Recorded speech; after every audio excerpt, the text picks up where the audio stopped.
அனைவருக்கும் வணக்கம். எல்லோரும் எப்படி இருக்கீங்க? நாங்கள் இப்போ ஆஃப்ரிக்கா டான்சானியாவில் இருக்கோம். இன்றைக்கி இந்த இடத்த பற்றி ஏதாவது தெரிஞ்சுக்கணுன்னா கமெண்ட்டில் கேளுங்க, நான் ஆன்சர் பண்ணுறேன்.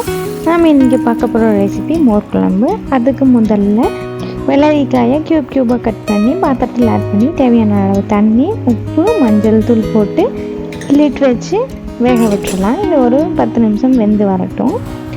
வெள்ளரிக்காய் வேகிற கேப்பில் நம்ம தேங்காய் பேஸ்ட் ரெடி பண்ணிக்கலாம். தேங்காய் பேஸ்ட் ரெடி பண்ணுறதுக்காக ஒரு கைப்பிடி அளவுக்கு தேங்காய் துருவல் எடுத்துக்கிறேன். கூட நீங்கள் உங்களோட காரத்துக்கு தகுந்த மாதிரி மிளகாய் ஆட் பண்ணிக்கோங்க. நான் ஒரு 2 பச்சை மிளகாய் ஆட் பண்ணிக்கிறேன். 1 ஸ்பூன் அளவுக்கு ஜீரகம், 2 ஸ்பூன் அளவுக்கு ஊற வச்சுருந்த கடலை பருப்பு ஆட் பண்ணிக்கிறேன். அடுத்தது இதை நம்ம நல்லா பேஸ்ட் பண்ணி எடுத்துகிட்டு வந்துக்கலாம். பாருங்கள், இந்த அளவுக்கு அரைச்சா போதும், ரொம்ப நைஸாக அரைச்சிட வேண்டாம். இப்போ பாருங்கள், நம்ம வேக வச்சுருந்த வெள்ளரிக்காயும் நல்லா வெந்து வந்துடுச்சு. வெந்துடுதான்னு பார்க்குறதுக்கு நீங்கள் அதை எடுத்து பார்த்திங்கன்னா ஒரு மாதிரி டிரான்ஸ்பரண்ட் கலராக இருக்கும். முதல்ல நம்ம ஆட் பண்ணும்போது ஒயிட்டாக இருக்கும், அடுத்தது நல்லா வெந்து கலர் சேஞ்ச் ஆகி வந்திருக்கும். இனி நம்ம அரைச்சி வச்சுருந்த தேங்காய் பேஸ்ட் ஆட் பண்ணிக்கலாம். கூடவே தேவையான அளவு தண்ணியும் ஆட் பண்ணி நல்லா மிக்ஸ் பண்ணி கொடுத்துக்கலாம். தேங்காய் பேஸ்ட் நல்லா இதில் மிக்ஸ் ஆகி வெந்து வர்றதுக்காக ஒரு 5 நிமிஷம் மூடி போட்டு வேக விட்டுறலாம்.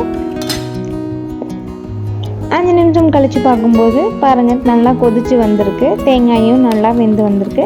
ரொம்ப நேரம் கொதிக்க விட்டுட்டோன்னா அடி பிடிச்சிரும், டேஸ்ட்டும் நல்லா இருக்காது. அதனால் ஒரு 5 மினிட்ஸ் விட்டால் போதும். அடுத்தது நல்லா கெட்டியான தயிரை நல்லா மிக்ஸ் பண்ணி வச்சுருக்கேன். நீங்கள் மிக்ஸி ஜாரில் கூட போட்டு அரைச்சி எடுத்துக்கலாம்.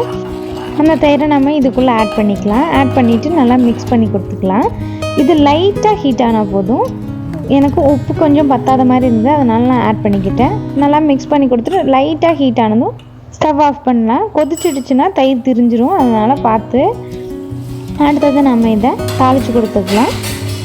தாளிப்பு பாத்திரம் வச்சு அதில் 1 ஸ்பூன் அளவுக்கு எண்ணெய் ஆட் பண்ணிக்கிறேன். எண்ணெய் நல்லா காஞ்சி வந்ததும் கொஞ்சம் அதிகமாகவே கடுகு ஆட் பண்ணிக்கிறேன். கடுகு நல்லா வெடித்ததுக்கப்புறமா ஒரு 1/2 ஸ்பூன் அளவுக்கு உளுந்த பருப்பு ஆட் பண்ணிக்கிறேன்.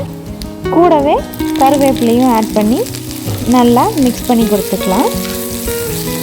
இது எல்லாமே நல்லா பொரிஞ்சு வந்ததுக்கப்புறமா நம்ம இதை எடுத்து மோர் குழம்புக்குள்ளே ஆட் பண்ணிக்கலாம். நீங்கள் பெருங்காயம் போடுறதுனாலும் உள்ள லைட்டாக பெருங்காயத்தூள் ஆட் பண்ணி பொரிய விட்டு ஆட் பண்ணி நல்லா மிக்ஸ் பண்ணி கொடுத்துட்டோன்னா மோர் குழம்பு ரெடி.